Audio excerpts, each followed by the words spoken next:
merci de revenir sur cette deuxième partie, donc, qui va être sous forme d'une table ronde avec plusieurs personnes qui sont très engagées sur les questions qu'on a vues ici. Donc j'ai demandé aussi à Emmanuel Delannoy d'être avec nous pour aussi réagir à ce qui sera dit ici. Les différentes personnes qui sont ici sur la table sont à ma droite Maryse Arditi. Maryse, quelques mots. Voilà, tu vas prendre ça. Voilà, quelques mots de présentation. Très rapidement, malgré ce qui a été dit tout à l'heure sur le fait qu'il ne fallait pas mettre des istes, eh bien, je suis écologiste et je crois que c'est ce qui me caractérise le mieux. Parce que j'ai été écologiste quand j'ai été élu, j'ai été écologiste toute ma vie, j'ai été dans des associations d'environnement, j'ai été écologiste quand j'ai présidé des organismes sur les risques industriels, donc voilà, donc c'est ce qui me caractérise le mieux. Alors, à droite aussi, Arnaud Martin. Donc moi je suis universitaire, écologue, alors sûrement un petit peu écologiste aussi, hein. Président du Conservatoire d'espaces naturels, voilà, curieux de la nature, qui m'a amené des bords de la Méditerranée jusqu'aux montagnes méditerranéennes et aux forêts du Gabon et du Cameroun. Jean-Paul Vol, je suis professeur émérite de géographie à l'université Paul Valéry, plutôt tourné au départ dans mes recherches sur l'organisation de comment la société produit son territoire, comment elle produit son espace, et de plus en plus tourné vers les questions relationnelles entre la façon de produire un territoire et se mettre en relation avec les attributs de ce territoire. Et une expérience concrète est en cours, je la conduis actuellement et je pourrais y faire référence. Voilà, et on va finir à ma gauche avec Bruno Lost, qui est là pour deux raisons. La première, c'est en tant que PDG d'une société qui travaille justement sur les questions liées notamment à la biodiversité, aux collectivités locales, à la transition écologique, et puis en même temps, éditeur du livre d'Emmanuel Delannoy. Voilà, moi je suis plutôt quelqu'un qui crée des structures pour essayer de mettre en place les choses de manière concrète, donc des entreprises, des associations ou des maisons d'édition. Et donc effectivement je suis fondateur et président d'Indigo, qui est donc une société d'ingénierie et de conseil dans le domaine de la transition, et dont une partie de la raison d'être est de concilier le bien-être humain et le respect du vivant. Donc on a parlé de respect tout à l'heure, j'ai bien aimé la façon dont Emmanuel en a parlé. Donc je suis aussi dans les fondateurs et dirigeants actuels d'Énergie Partagée, qui est le mouvement de l'énergie citoyenne. On pourra peut-être aussi en reparler tout à l'heure, parce que je pense que c'est un rapport en particulier sur les questions de gouvernance, si on veut arriver à concilier. Et puis donc je dirige deux collections au sein de l'édition Rue de l'Échiquier. Donc une qui est de traduction d'ouvrages autour du développement durable, et donc je vais quand même rappeler, parce qu'on a fait la traduction française des limites à la croissance, et donc je disais à Marie tout à l'heure que ça reste le best-seller de la maison d'édition. Il se vend encore des dizaines, voire parfois des centaines sur un mois, et c'est quand même plutôt bon signe que cette lecture continue à être à se pratiquer. Et donc notre collection qui est dédiée au biomimétisme, et donc d'Emmanuel, effectivement le second après un livre sur biomimétisme et architecture. Merci Bruno. On va commencer par toi. Que t'a inspiré ce qui a été... voilà. Qu'est-ce que t'a inspiré tout ce qu'on a dit, Emmanuel? C'était dense, complet, très... comment dire, ça génère également beaucoup d'interrogations. Est-ce que tu te sens complètement en accord avec ce qui a été dit? Vraisemblablement, j'imagine que la réponse est oui. Est-ce que tu souhaites compléter au besoin? Je pense qu'on a beaucoup de proximité d'idées, et bon, c'est vrai qu'on fait des choses ensemble. Moi, ce qui me semble vraiment important, c'est cette question, comment ce pas de côté que l'on peut faire quand on examine la façon dont les systèmes vivants fonctionnent, comment ils peuvent nous éclairer, nous interroger et aussi nous ouvrir des solutions pour sortir un peu de cette espèce d'engrenage de destruction dans lequel on est engagé depuis des dizaines de milliers d'années, d'ailleurs, on peut le dire. Et donc je pense que cette question de reconnaître le vivant, avec au départ cette idée de s'émerveiller, et en tout cas déjà d'être curieux, de le regarder, de s'y intéresser, et après d'apprendre des choses et d'essayer de voir comment elles peuvent nous inspirer. Voilà, pour moi c'est un élément important qui peut conduire qu'on peut utiliser et qui peut être une inspiration pour son activité à la fois professionnelle et personnelle. Est-ce que dans ton activité à Indigo, dans ce que vous faites, est-ce qu'on a justement quelques exemples qui sont intéressants et assez percutants, je dirais, en matière justement de régénération derrière du vivant?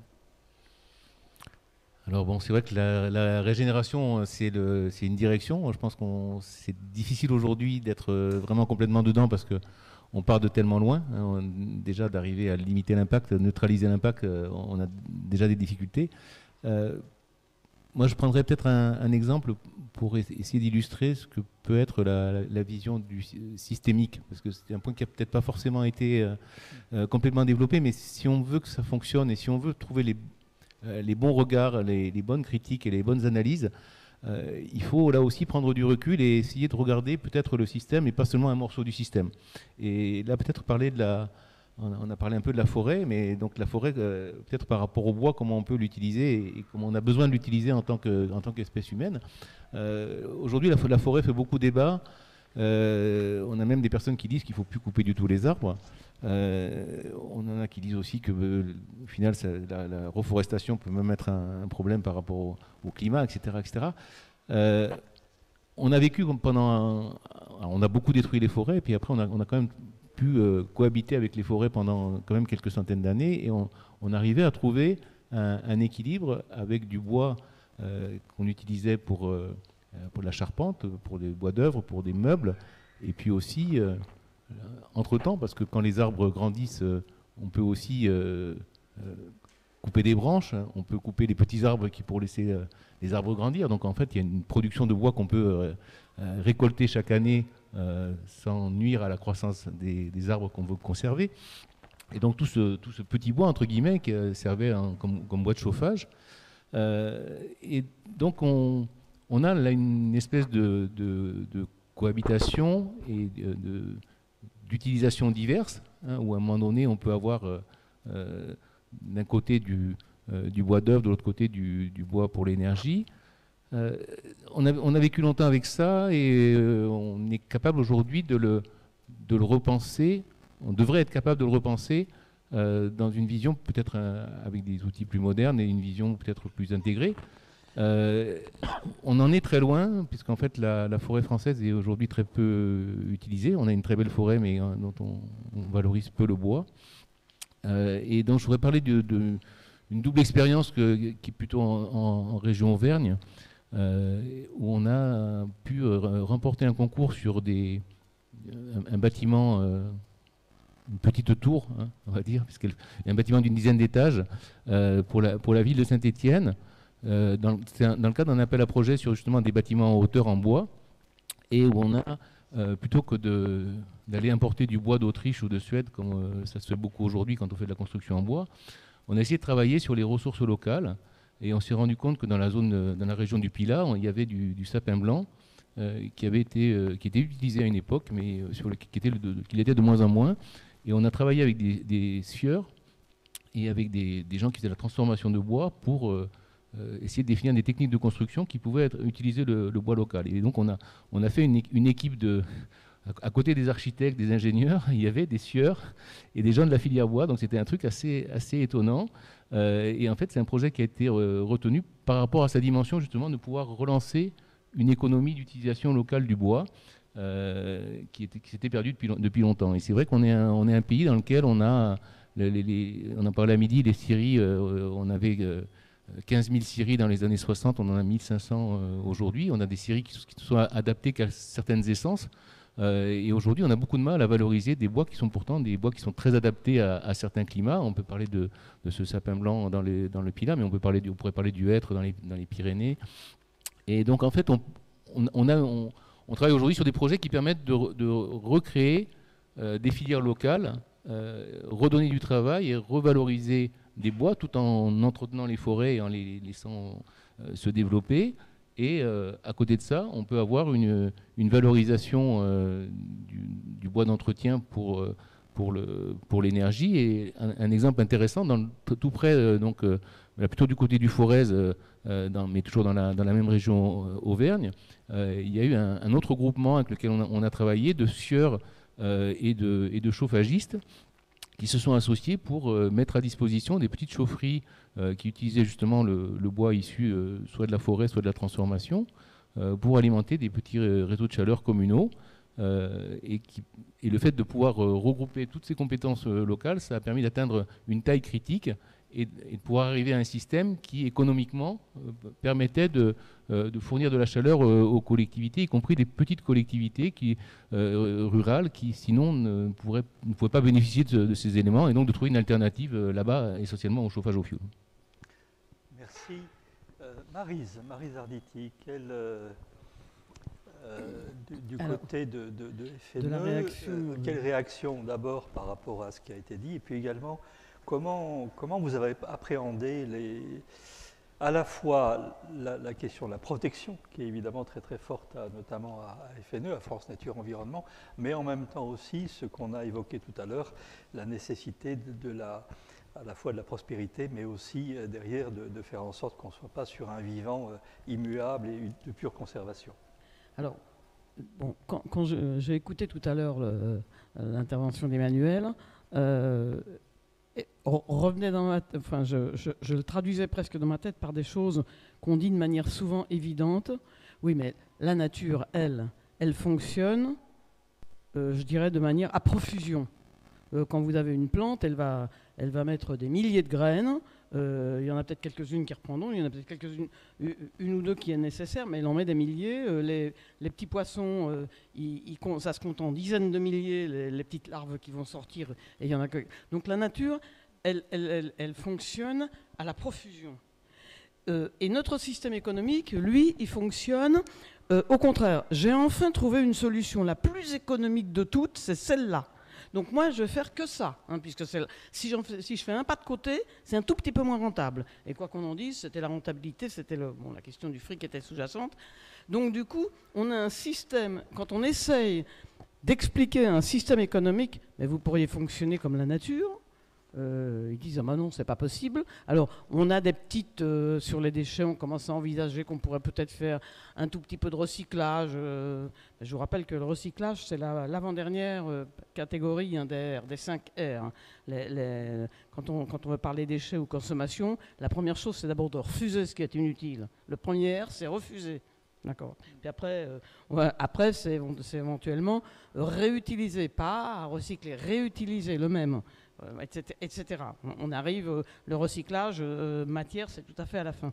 Donc voilà, donc une chose, c'est ça, c'est la chose importante, c'est que la pensée même du système économique, elle est en opposition radicale au fonctionnement de la planète. Donc ça, c'est une première chose qui rend un peu difficile l'amélioration. La deuxième chose que je voulais dire quand même, c'est que moi, une fois qu'on a dit tout ça, la Terre, elle était une diversité extraordinaire, à profusion, etc.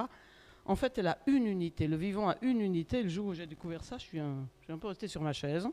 À savoir que le code génétique qui code les protéines, pour faire des protéines à partir de nos petits ADN, c'est le même code depuis le ver de terre jusqu'à nous, sur tout le monde vivant.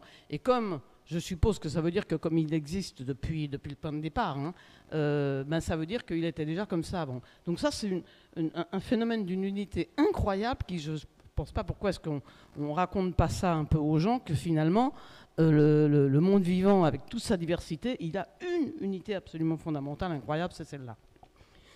Et puis, sur la question même qui est posée entre protection de la biodiversité, oui, alors quand même, au passage, on est à peu près en cours pour la 6e disparition des espèces. Il y en a eu 5 avant, hein, quand même. La plus grande étant de 250 millions d'années, où là, 95% à peu près du monde vivant est disparu. Hein. Donc la nature, sans nous, elle s'en remet, hein, même quand il y a une catastrophe. Mais je ne sais pas s'il va se remettre de la catastrophe qu'on lui fait, nous. Bon, donc, on en est à la 6e. Donc, du coup, ça veut vraiment dire que la biodiversité, il faut commencer à y faire gaffe. Or, en 1992 à Rio, on a mis plusieurs conventions sur la table, dont une convention sur le climat, il faut faire attention au climat, une convention sur la biodiversité. Eh bien, 30 ans après, on voit bien que sur le climat, tout le monde a compris ce que c'était, il faut faire, etc. Le monde économique s'en est saisi, on va vous donner des sous pour faire des économies de CO2, de carbone, etc. Donc voilà, ça roule plus ou moins bien, mais ça roule. Et quant à la biodiversité, il y a eu quelques trucs qui ont été faits parce que les pays industriels avaient besoin de piquer les ressources naturelles des pays du Sud pour faire des OGM et quelques autres plantes comme ça. Donc il y a eu quelques trucs comme ça, donc hélas au détriment des pays du Sud. Mais il n'y a rien eu pour vraiment préserver la biodiversité. Donc aujourd'hui, on n'en est pas... elle se porte vraiment mal. Mais les gens ne s'en rendent pas aussi bien compte que le climat, mais elle se porte vraiment mal. Donc pour nous, à FNE, c'est vraiment un de nos enjeux très très forts, parce que là, on se rend compte qu'on est très très en arrière, que les gens voient mal ce que c'est que la biodiversité. Alors des fois, on leur explique. Tu te rappelles, quand il y a 50 ans, tu prenais la route la nuit et puis tu roulais, tu faisais une nuit de route, ça arrivait. Tu t'arrêtais toutes les 2 heures pour nettoyer ton pare-brise, parce qu'il y avait tellement d'insectes que tu voyais plus clair. Et bien aujourd'hui, tu peux y aller, tu peux faire toute la nuit, tu n'auras pas besoin de t'arrêter pour ton pare-brise. C'est-à-dire que les insectes, il n'y en a plus. Alors on peut dire, on s'en fout, ils nous piquent les moustiques. Non mais c'est la base de la biodiversité, parce que si vous voulez des oiseaux, ils sont bouffés par les insectes, etc. Donc voilà. Donc pour nous, c'est devenu l'enjeu absolument essentiel. Et on explique que c'est aussi important et aussi urgent que le climat, et que pour nous, c'est 2 politiques qui sont toujours au même niveau. Merci.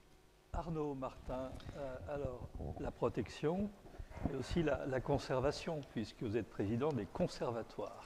Alors, qu'est-ce que c'est que ces conservatoires des espaces naturels? Qu'est-ce qu'on conserve là-dedans? On a un petit peu l'impression que... on n'est pas dans le formol quand même. Avant de répondre à ta question, Thierry, comme j'étais en train de préparer sur la même modalité, je vais prendre 2 minutes pour dire quelque chose. D'abord, pour dire que je pourrais exactement dire ce que vient de dire Marie, ce qui me permet de dire autre chose. Et par rapport à la conférence de tout à l'heure, en fait, moi, il y a quelque chose que j'aimerais bien retenir. Bon, l'idée assez séduisante de dire on va retirer des choses, des informations, des idées depuis la nature. Ça, je trouve assez séduisant. En tout cas, l'idée, elle ne coûte pas très cher et ça vaut le coup d'aller la creuser.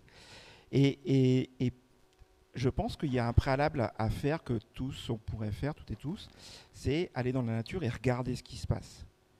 Tout simplement regarder ce qui se passe. La nature, on ne la regarde pas sur Facebook. Il faut la regarder, il faut s'asseoir. Quand j'étais petit, il y avait la hulotte. Et la hulotte, elle vous expliquait que vous vous asseyez à un endroit, puis vous faites silence, et vous regardez ce qui se passe. Et même à réinterpréter les mots qui ont été dits, sur lesquels on peut discuter, sur la coopération, la compétition, qui sont des concepts scientifiques. Il y a des ouvrages énormes sur le sujet, parce que au-delà de l'interprétation ce qu'on peut faire de qu'est-ce que c'est la coopération, la compétition, etc., pour lequel il y a une littérature immense, on peut réinterroger le concept. Par exemple, et il faut le réinterroger. On a vu sur Facebook il y a quelques jours, ça circulait un peu, je suis pas mal sur les réseaux sociaux, une image, on a l'impression qu'il y a une pie qui aide un hérisson à traverser la rue. Bon, c'est ce qu'on vous dit. National Geographic, il vous montre des gorilles, des machins, et il vous donne le prêt-à-penser qu'il y a derrière. Moi, je vous invite à les regarder. Et je vous termine mon propos en disant, quand on regarde d'un point de vue biologique, par exemple la coopération entre les plantes et les champignons, c'est super. On a entendu tous parler de ça. Il y a les champignons et la plante, c'est merveilleux. Voilà, on se tape une bouffe ensemble, etc. Quand on regarde dans le détail, c'est un peu comme dans la vie et les amitiés qu'on peut avoir. C'est-à-dire que vous avez des amis qui viennent vous aider à construire votre maison ou à faire des choses, etc. Puis il y a des amis qui sont un peu envahissants. Donc ils sont amis à un moment, et puis pas toujours tout le temps. Donc c'est une invitation à aller regarder la nature et à réinterroger les concepts par vous-même et à sortir de National Geographic et de Facebook, aller voir la nature, juste ce qui est derrière. Alors au conservatoire, dans le conservatoire, il y a conserver. Ok. Qu'est-ce qu'on essaye de conserver? On ne conserve pas la nature avec une idée de conserver comme on conserve des conserves ou on conserve des œuvres dans un musée. On est attaché à conserver les potentialités du système, de l'écosystème, si vous voulez, à fonctionner tout seul. Et alors, c'est ça qu'on veut conserver, en fait. Pas forcément les espèces. Et il y a des écosystèmes qui ont bien fonctionné, qui nous donnent des choses à regarder, et bien, qui ont bien fonctionné parce qu'en fait, depuis 2000 ans, 3000 ans, disons 2000 ans, ils ont été un peu façonnés avec les activités humaines. Et c'est particulièrement le cas en région méditerranéenne. On s'est interrogé à un moment donné, le lézard osselet, qui est un grand lézard très joli avec des petites ocelles bleues, pourquoi il disparaît? Bon, alors on fait des études, etc. C'est un peu long et compliqué. Puis après, à un moment donné, on converge. Ah bah oui, en fait, il aime bien quand il y a des vergers et des tas de pierres et des murets. Voilà. Et donc on comprend qu'en fait, il y en a moins. Et donc on peut restaurer ces aspects-là. Donc on est amené des fois à restaurer des choses qui sont le résultat de l'impact humain, mais dans le but de conserver la biodiversité. Et aussi, ça nous arrive, dans le conservatoire des espaces naturels, de préserver en achetant des vieilles forêts pour surtout ne rien y faire. Voilà, on utilise toute la palette. Merci Jean-Paul Vol. Alors, la vision du géographe urbain, dans un premier temps, mais aussi territorial. Le géographe, il est un peu gêné là-dedans, parce que c'est presque un retour sur les origines ou les sources de la géographie que j'écoute. Alors, je voudrais me situer sur deux plans. Le premier plan, c'est celui des discours. Qu'est-ce qu'on entend comme discours? Et d'où viennent-ils? Qui les propose? Pour qui? Est-ce que nous ne sommes pas placés, en termes d'écoute, sans s'interroger trop sur les origines du discours? Et si je dis que j'ai presque entendu le retour à une géographie qu'on appelle aujourd'hui traditionnelle, qui était celle de Gourou, par exemple, l'homme et les paysages, l'homme et les territoires, c'est-à-dire en fait comment on arrivait à une certaine explication du rapport de la société localisée sur un territoire à son espace de vie. Aujourd'hui, on parle beaucoup plus d'échanges, de mouvements, de relations internationales, de tout ce qui est la mobilité, plutôt que qu'est-ce qui se passe à l'endroit où je vis. La deuxième remarque que je ferai, c'est à propos du regard. Et en tant que géographe, le géographe est un homme de terrain. C'est quelqu'un qui se projette sur un territoire qu'il doit investiguer, c'est-à-dire qu'il doit le comprendre et l'expliquer. Tenter de le comprendre, c'est déjà pas facile. L'expliquer, ça sous-entend qu'il aura une dimension idéologique en soi qui lui permettra de proposer un discours. Et je voudrais souligner à ce propos que le regard et le discours ne convergent pas tout le temps. Il y a des discours explicatifs que le regard met en critique. Il y a des regards que le discours traduit. Il y a des regards que le discours outrepasse. Pour un deuxième temps de réflexion à propos des conservations ou protections, etc., je me heurte actuellement à une idée. Sur un territoire donné, on a toujours des contraintes qui sont de type environnemental, par exemple. Or, un écosystème, ça renvoie quand même à une dimension environnementale. Or, ces contraintes, elles sont liées au fait que vous classez des terrains dans des grilles de protection qui sont reconnues au niveau national ou international. Je prends un exemple, les zones Natura 2000. J'ai vécu dans un secteur où les zones Natura 2000, on n'en voulait pas parce qu'on pensait qu'elles étaient tellement contraignantes qu'on ne pourrait rien faire dans le territoire où on vivait. C'était autour du Pic Saint-Loup. Et je me heurte aujourd'hui à des questions toutes simples. La biodiversité, c'est quoi?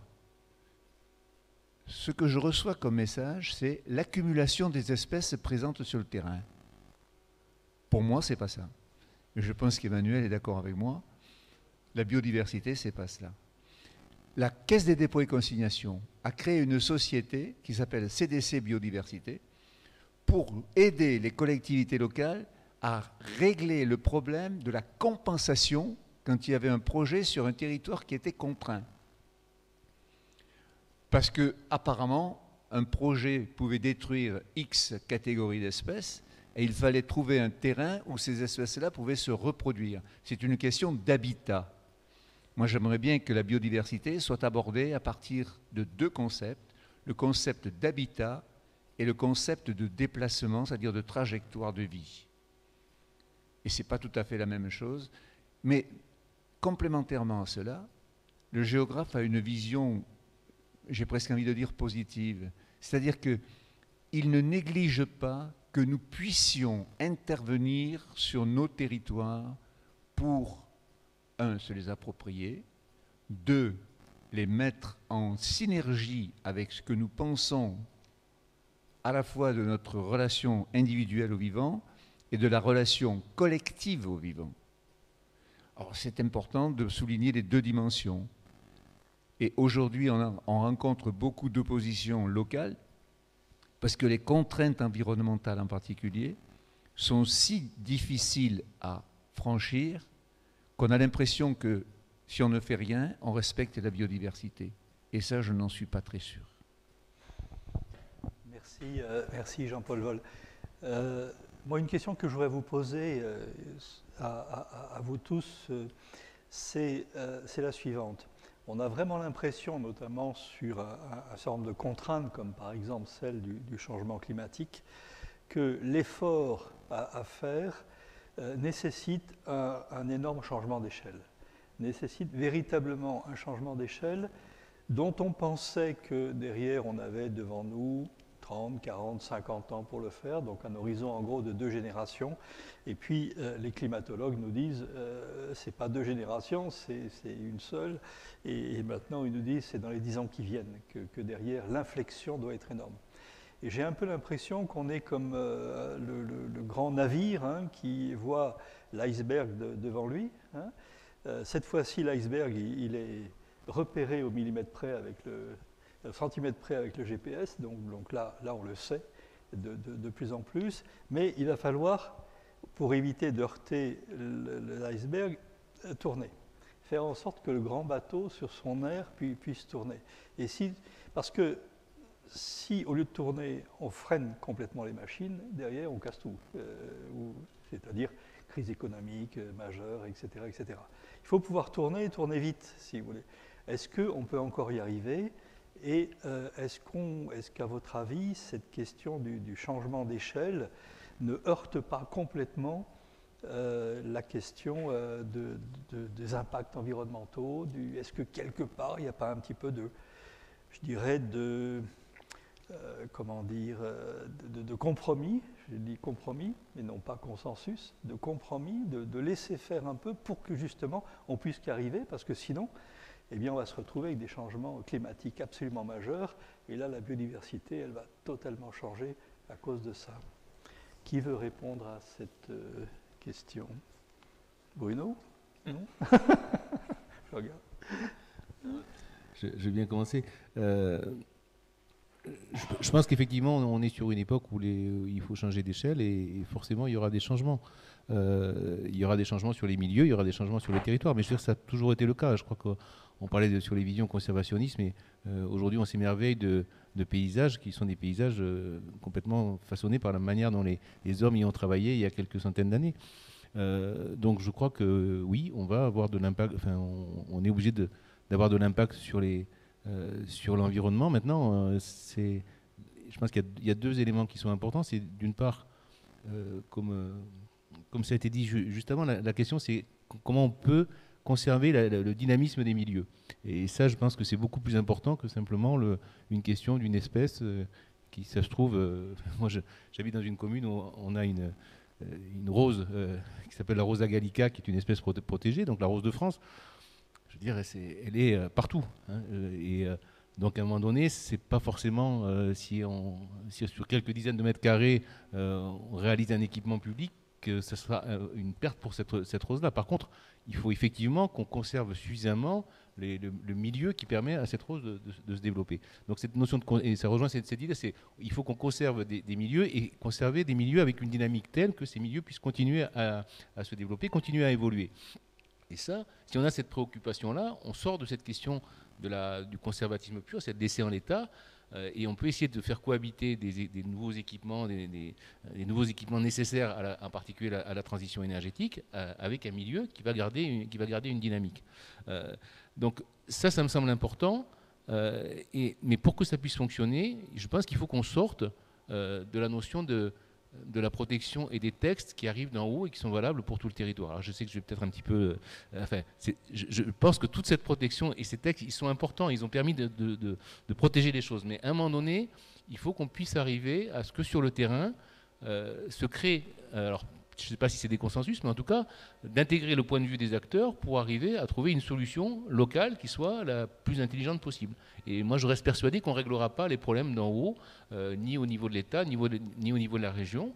Mais à un moment donné, il faut que les acteurs sur un territoire puissent travailler ensemble à essayer de se dire on va essayer de faire le projet le plus intelligent possible et qui peut être un projet qui peut même être régénératif par rapport à des territoires qui sont très esquintés. Nous, on travaille sur de la réhabilitation de quartiers avec l'ANRU, donc sur des territoires qui sont des territoires désolés à la fois, on va dire en infrastructure, ne parlons pas d'environnement, et puis humainement. Donc c'est des territoires complètement relégués. Et il y a une capacité aujourd'hui, en travaillant avec les habitants, à relancer des choses où on peut avoir de la dynamique humaine, remettre de la biodiversité, recréer de l'activité, et on peut sortir vers le haut, parce qu'en fait, on travaille avec les habitants et on essaie de travailler sur l'ensemble des aspects, comme on disait, dans une vision systémique.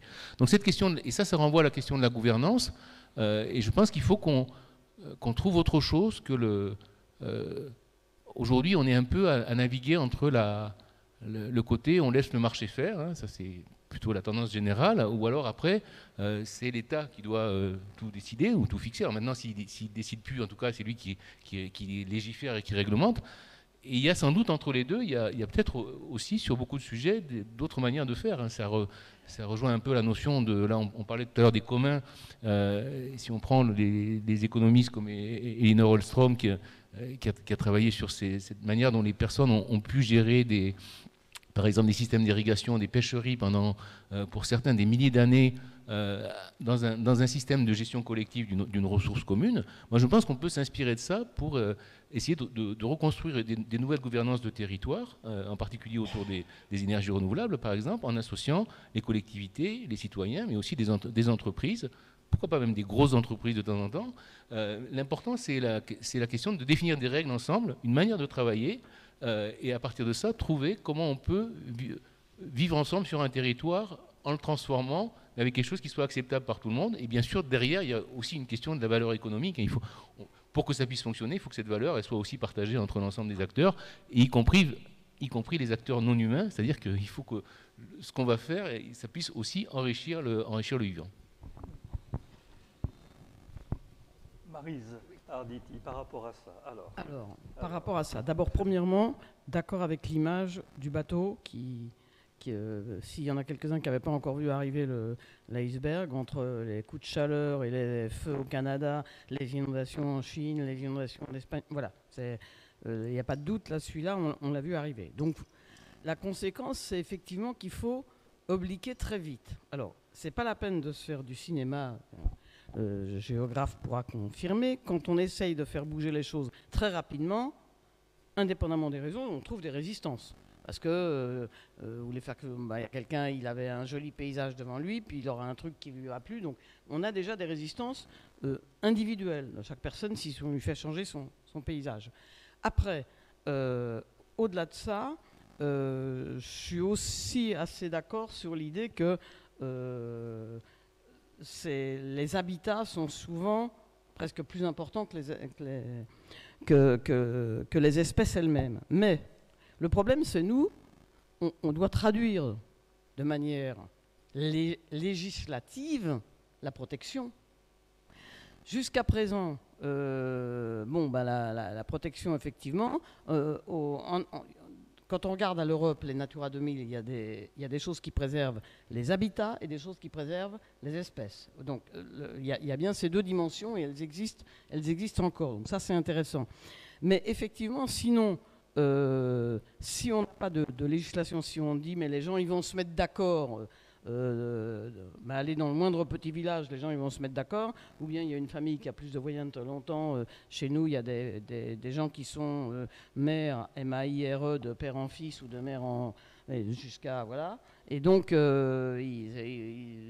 n'y a pas de démocratie dans le village. Donc si vous voulez, moi j'entends bien, il dit on peut se mettre d'accord avec les gens. Et on fait comment qu'on se mette d'accord avec les gens? Enfin, les gens, ils y croient plus à cette possibilité de se mettre d'accord. Quand il arrive un nouveau projet, les gens ils disent mais on nous a pas prévenu, on est trop tard, en fait, etc.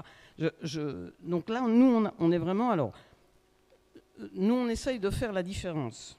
C'est pas toujours simple entre les gens qui protestent parce qu'ils veulent pas un changement, parce que ça leur va pas, et qui leur font un argument.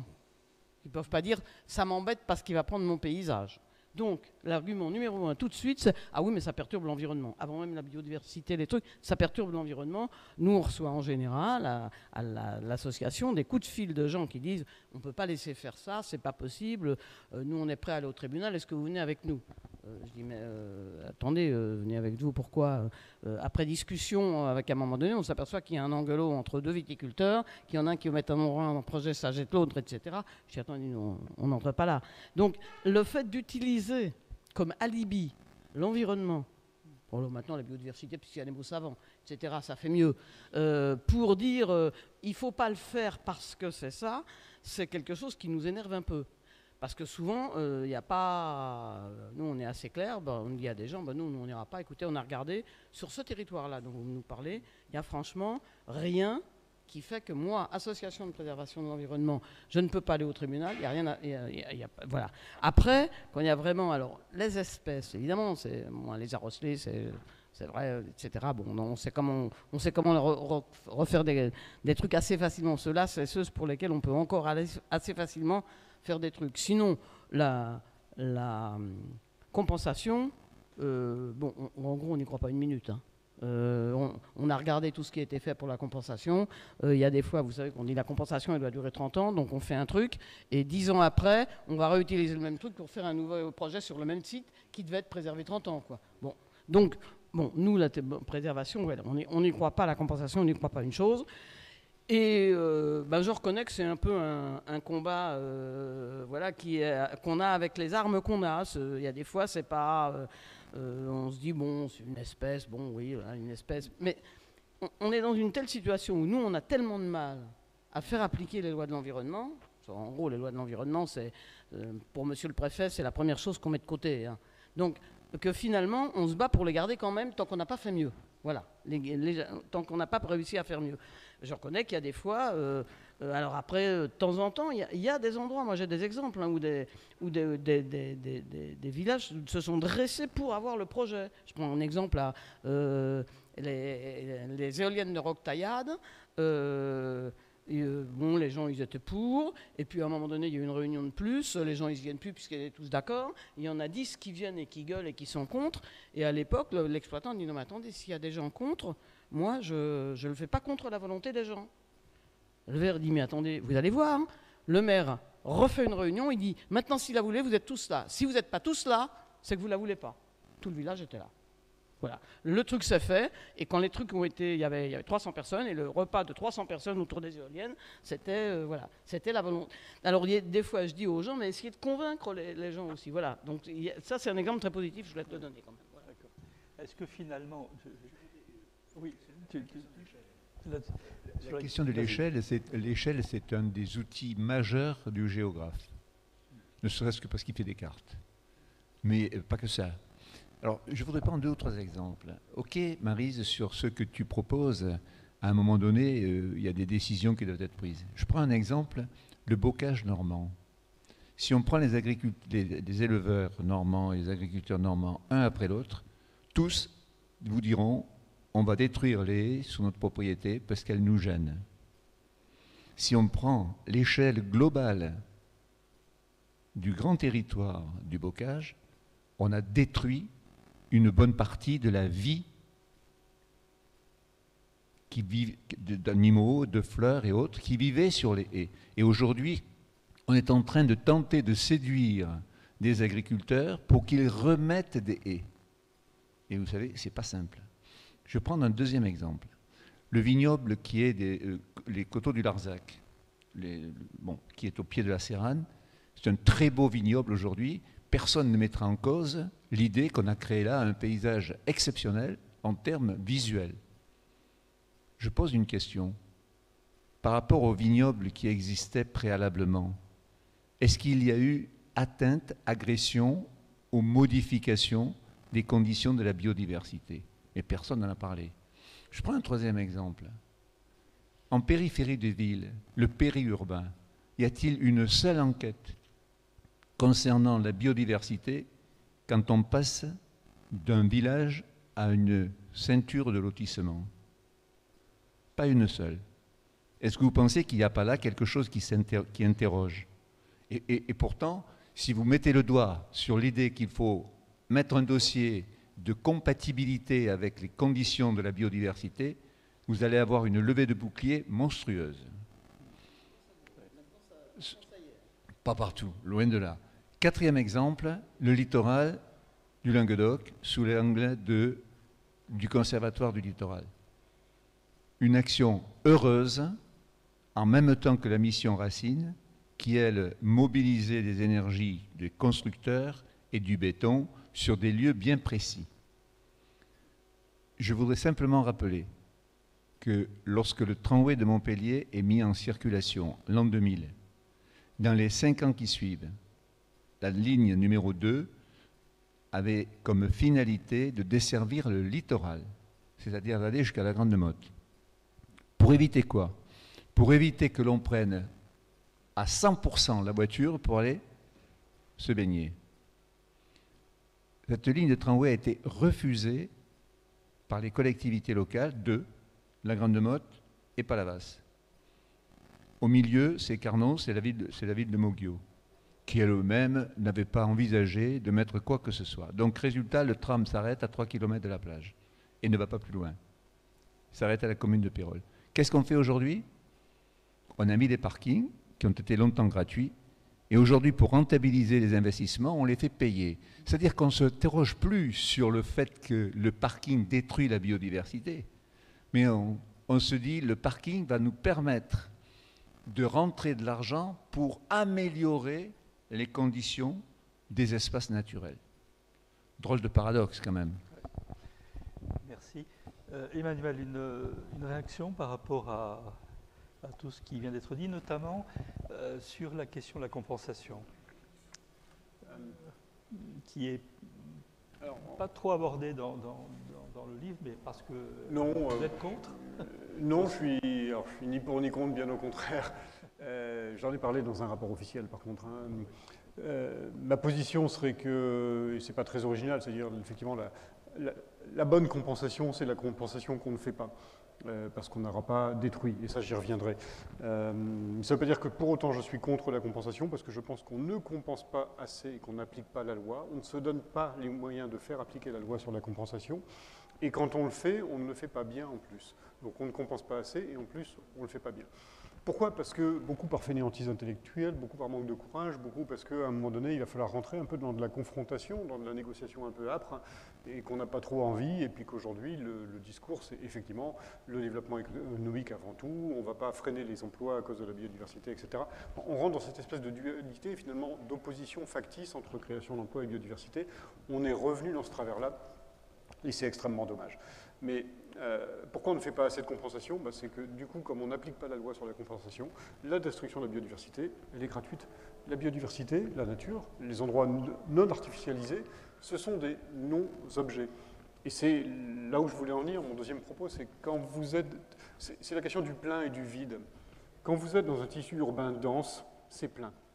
Si à un moment donné, vous vous dites qu'il faut faire des pistes cyclables pour faire une place pour les cyclistes, la question tout de suite, c'est OK, on prend la place où?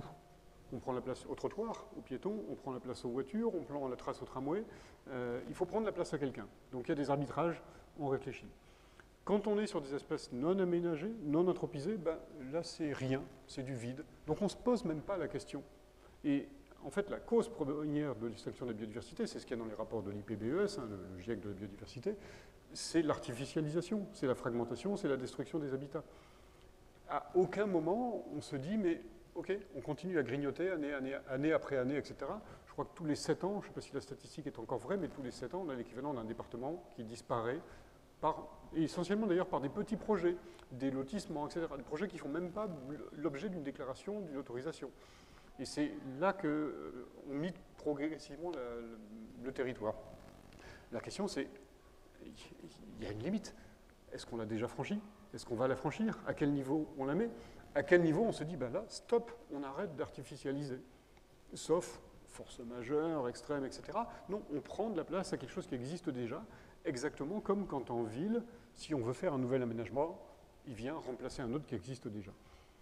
Le foncier est un non-objet, c'est comme si c'était une non-ressource. On parle d'économie circulaire pour pratiquement toutes les ressources, on ne se pose même pas la question. Tiens, c'est très intéressant. Pour ceux qui sont allés en Corse, autour de Bastia, au nord de Bastia, une zone industrielle à perte de vue, zone commerciale, etc. C'est plein de dents creuses, c'est plein de bâtiments vides, c'est plein de friches, etc. Mais à côté de ça, on continue à construire des trucs neufs. Donc ça veut dire qu'on continue à artificialiser, on ne réemploie pas le foncier qui est déjà artificialisé. Là, il y a encore un manque de questions. On est encore une fois dans des décisions par défaut parce qu'on n'a pas le courage ou pas l'intelligence de poser les questions qui fâchent un petit peu. Merci. Arnaud Martin, oui, une réaction? La compensation, parce que j'ai pas de, voilà, je sais pas que je suis ni pour ni contre, mais c'est un outil qu'utilise le conservatoire. Donc je voudrais justement en dire 2 mots. Entièrement d'accord avec le fait qu'il faut. Moi, j'habite à côté du Vigan. Il y a tout le bâti ancien qui devrait être rénové, des immeubles qui s'écroulent.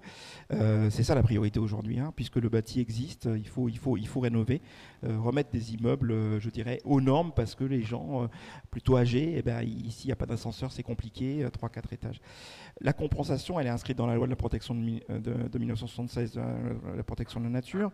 En France, elle est évidemment beaucoup plus détaillée après les lois Grenelle.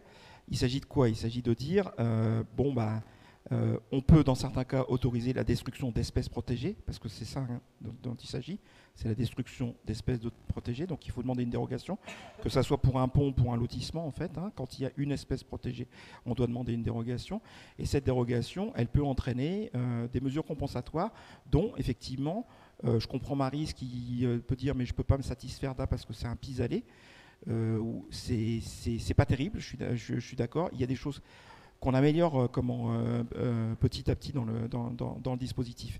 Et effectivement, le « on » ne respecte pas la loi. Bon. Le problème, c'est que dans les intentions et dans la théorie, après, ça se fracasse contre la pratique. Qu'est-ce que dit la loi? Tant que va durer l'aménagement, il faut le site de compensation, et c'est ce que critique Marie, le site de compensation doit avoir l'équivalent. On préserve, on protège, on restaure, etc. L'équivalent en durée de temps. Donc un lotissement, je ne sais pas, c'est un siècle, on ne sait pas encore en fait. Un pont, c'est 200 ans.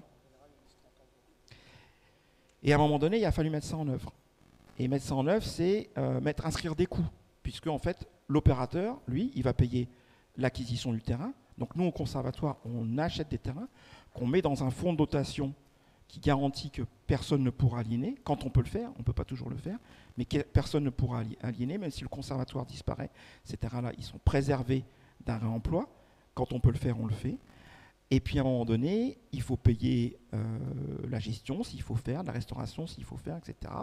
Et là, qu'est-ce que disent les services de l'État aux opérateurs? Bon, et encore 30 ans, c'est bien, parce que des fois, c'est moins que ça. Ils disent 30 ans parce que quelque part, on n'ose pas vous dire 100 ans. Et voilà où on en est là. Voilà. Hein, parce qu'en fait, l'impact, il a 100 ans, mais on paye pendant 30 ans. Jean-Paul, un petit complément rapide, après on va demander la parole. Je suis concerné actuellement par le projet SolarZac, dont vous avez certainement entendu parler, avec un projet donc, de champ photovoltaïque sur le premier projet 400 hectares, le second projet 200. Alors c'est vrai, c'est une dimension de massification qui est intéressante et qui est pour la première fois à cette échelle, non pas en France, parce qu'il y en a pas loin, à peu près à la même échelle. Mais en Occitanie, c'est le seul. La réponse de l'État là-dessus, ça n'a pas été de regarder si oui ou non il y avait un quelconque effort pour compenser éventuellement. Ça a été, vous faites un projet industriel qui artificialise le territoire. Alors, j'ai quand même demandé pourquoi il y avait cette question comme ça, alors que sous les panneaux, on envisage l'élevage des brebis et la reconquête d'un territoire enrichi sur le plan de la biodiversité, avec des espèces qui ne pousseraient pas s'il n'y avait pas les panneaux. Et on m'a répondu, c'est de toute façon, toutes les constructions photovoltaïques artificialisent les territoires. Donc, il faut les mettre sur les territoires qui sont déjà artificialisés, comme ça au moins, on ne se pose pas la question. Sujet absolument d'actualité. Juste un mot quand même. Hein. Bon, là, on a fait faire, l'ADEME a fait une étude pour l'Occitanie. En gros, je crois qu'entre les espaces en friche, les bâtiments, les parkings, etc., c'est-à-dire tous les espaces qui ne poseraient pas de problème pour mettre du photovoltaïque, on aurait de quoi en mettre, je crois que ça se compte en 20 gigawatts, je ne sais pas, ou quelque chose comme ça, je ne sais plus exactement, mais beaucoup par rapport à ce qu'on fait. Si à un moment donné, on a déjà fait tout ça, et qu'on nous dit, là, on est obligé de venir même sur des espaces absolument remarquables au niveau de l'environnement, on verra. Mais tant que l'objectif, c'est ça qui m'énerve, c'est qu'on nous dit, mais on est obligé de le faire ça, pourquoi? Parce que l'État fait un cahier des charges qui dit, je veux faire un maximum de photovoltaïque, et il faut qu'il soit le moins cher possible. Alors l'industriel se retourne et il dit, je suis désolé, le moins cher possible, c'est des très grands espaces et au sol. Alors effectivement, à la fin, on a donc des très grands espaces et au sol. Et donc, on se retourne vers le ministère, on lui dit, ça veut dire que l'environnement, vous en foutez? Non, moi, j'ai pas dit ça. Si, vous avez dit ça, vous l'avez écrit dans votre cahier des charges. Donc on essaye de faire changer ce cahier des charges depuis maintenant 2 ans. Je sais pas dire, on va y arriver, mais on leur a expliqué, quoi, qu'à un moment donné, voilà. Donc, il y a des choses qui quand on parlait de ça venait de Paris, ben celui-là, il vient de Paris, le cahier des charges. Merci. Alors, avez-vous quelques questions éventuelles? On va prendre 2-3 questions avant de terminer cette table ronde et de vous remercier. Oui. Alors, est-ce que vous... Attendez, comme on enregistre, on va vous passer un micro de façon à ce qu'on puisse enregistrer cette question. Allez-y. Moi, ce n'est pas une question, c'est un témoignage complémentaire, parce que là, je pense que la table ronde a beaucoup pris la parole de la biodiversité, majoritairement, on va dire. Moi, je pense quand même qu'il y a la question des humains, la question des humains qu'il faut loger. Moi, je suis élue sur ma commune. On est soumis à des injonctions contradictoires et d'une contradiction de plus en plus forte et de plus en plus difficile. C'est vraiment compliqué avec une temporalité relativement urgente. Les promoteurs disent qu'il faut construire 500 000 logements par an. La vérité, quand on enlève les logements vacants, quand on enlève tout ça et quand on ralentit un peu l'appétit des promoteurs, il faut construire 340 000 logements par an en France. On est sur des zones en tension par rapport à ça. Il faut qu'on construise sur des dents creuses. Et ces dents creuses, elles sont complètement... Même les dents creuses au jour d'aujourd'hui sont magnifiées sur le plan de la biodiversité. C'est-à-dire on est en zone urbaine et on ne peut même pas... On ne peut plus rien faire. C'est-à-dire qu'il y a un discours, là, au jour d'aujourd'hui, on se sent vraiment, vraiment coincé. Donc, nous, les élus, on a besoin d'appui, on a besoin de soutien, on a besoin de discours différenciés pour nous aider à vivre la métropolisation qu'on subit. Ah, ça, c'est un autre débat, hein, le débat de la métropolisation, c'est un autre débat. Est-ce qu'on doit tous habiter en ville ou pas, y compris pour le climat, pour la biodiversité, pour protéger le reste? Ça c'est un débat. Moi, je n'ai pas les idées très claires.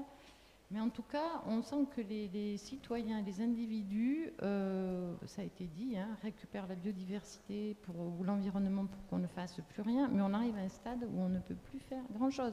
La piste cyclable, c'est pareil, c'est compliqué, la piste cyclable aussi, ça pose des problèmes. Enfin, Oui. C'est difficile, donc on a besoin d'un discours. Voilà, enfin, en tout cas, on est coincé. Moi, des toitures photovoltaïques, j'en ai cherché pour en faire plein en surface. On a réussi à en faire 2 parce qu'ailleurs on ne peut pas. Moi, je pense, Maryse, que je pense que si vraiment ça avait été facile de faire du photovoltaïque sur les surfaces qui ont été déjà identifiées par l'ADEME, les opérateurs, ils ne sont pas fous, ils y seraient déjà allés. Donc c'est que finalement, peut-être, le raccordement au réseau est trop loin, ça coûte trop cher. Tu as raison, hein, on cherche la solution la moins chère. Enfin voilà, je pense qu'on est dans un monde compliqué et que je ne sais pas où sont les discours qui vont nous permettre de solutionner en même temps tous les défis qu'on a à relever. Le défi du climat, le défi de la biodiversité et des humains qui vivent dedans. Et on a dans notre région un formidable défi de démographique. Hein. On est très exactement 6 millions en Occitanie et on nous annonce, enfin l'INSEE en scénario moyen annonce 1 million de plus en 2050. Donc 1 million de personnes à loger, nourrir, déplacer, qui vont consommer, etc. etc. On les met où et on met où en même temps, effectivement, la biodiversité. Arnaud, Martin, peut-être ?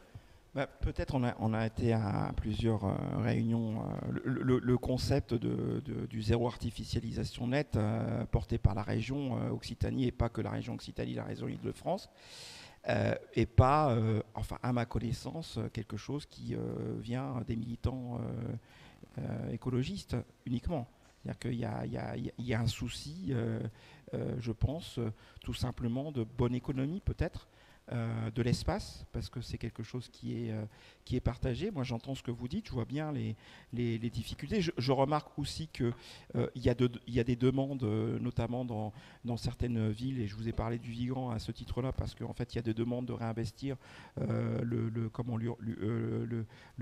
cœurs de ville, et ça, c'est pas fait, il n'y a pas de réponse de politique publique là-dessus. Il y a une consommation d'espace importante. Voilà, je ne sais pas si les territoires sont magnifiés. Je pense que c'est beaucoup plus prosaïque que ça. Est-ce que le site concerné contient des espèces qui sont sur la liste nationale, des espèces protégées, oui ou non? Vous savez, c'est très très technique. Et donc, s'il y en a, ça déclenche un processus. S'il n'y en a pas, ça déclenche un autre processus. C'est pas plus difficile que ça. Donc voilà. Merci. Encore une autre question, peut-être? Si vous le souhaitez, on ne voit pas trop.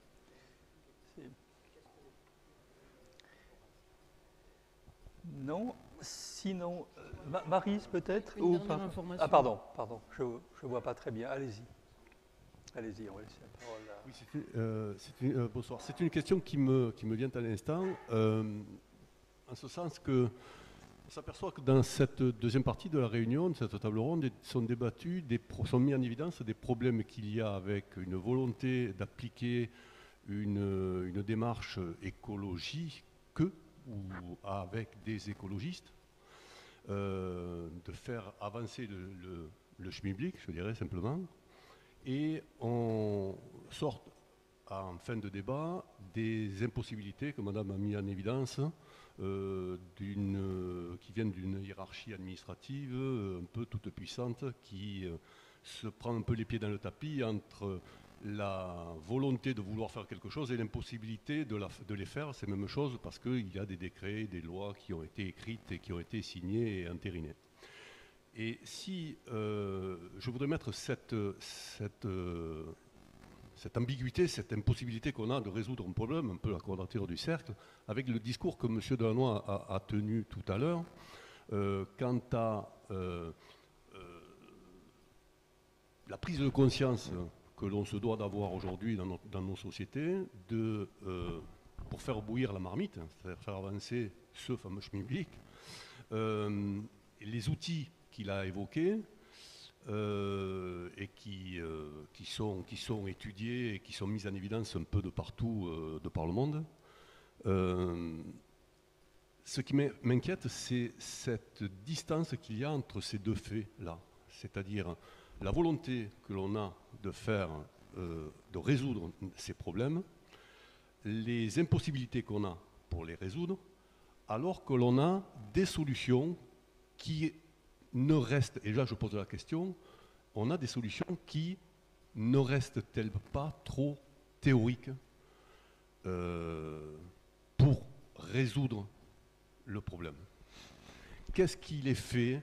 Quel est le grand existe-t-il un grand organisateur qui, dans sa grande mansuétude, va dire ok, les lois nous empêchent de faire ça, on va les remettre sur le tapis. Les lois, ce sont les hommes qui les créent, ce sont les hommes qui doivent pouvoir les décréer ou voire les modifier.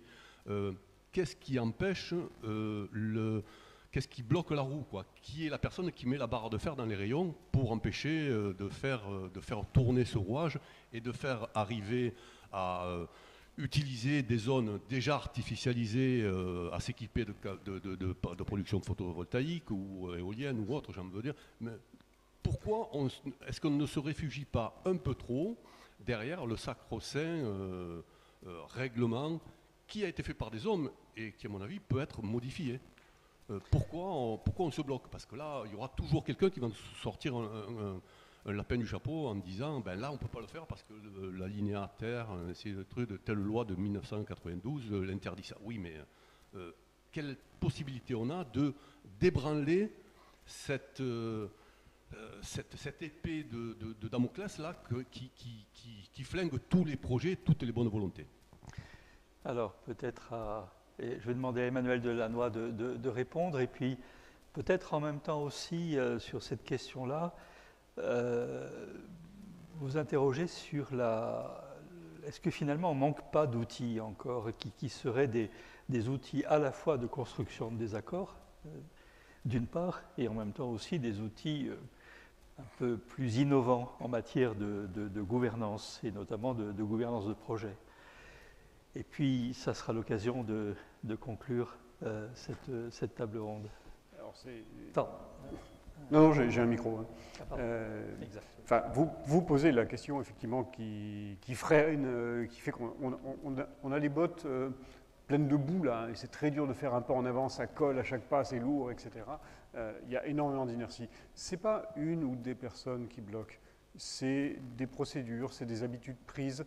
C'est un besoin de sécurité parce que quel fonctionnaire, quel que soit son rang dans la hiérarchie, prendra le risque de transgresser ou de dénoncer un règlement qui ne fonctionne plus, n'est plus opérant, n'est plus adapté à la situation. Les ministres, alors,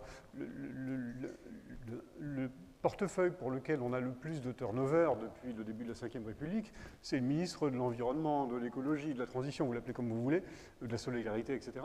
C'est celui-là qui change le plus souvent. J'ai remis en 2016 un rapport suite à un groupe de travail que j'ai dirigé pendant un an sur beaucoup de ces questions-là, sur le rôle des bureaux d'études, de l'expertise environnementale, sur la compensation, sur les marchés publics, les marchés privés, sur des règlements fiscaux, etc. Mais aussi sur la manière, par exemple, de créer une véritable filière de la biodiversité avec des nouveaux emplois, des nouvelles qualifications, des manières d'aller exporter ces savoir-faire-là, parce qu'il y a un vrai savoir-faire français qui peut être un levier de compétitivité internationale et qui s'exporte. D'ailleurs, un biotope qui est présent ici vend des prestations dans différents pays du monde, etc., avec beaucoup de talent. Ecomed, que je connais bien, qui est à Marseille, travaille beaucoup sur le pourtour méditerranéen et sur l'Amérique du Sud. Et voilà, je pourrais en citer plein d'autres comme ça. Donc on a vraiment des savoir-faire extraordinaires, mais on est englué, effectivement, dans des routines qui posent problème. Et encore une fois, ce rapport, je l'ai remis à une ministre, qui s'appelait Ségolène Royal, qui a cédé son portefeuille à une autre ministre qui s'appelait Barbara Pompili, qui, 3 mois après, a cédé son portefeuille à Nicolas Hulot, qui, 1 an après, a démissionné.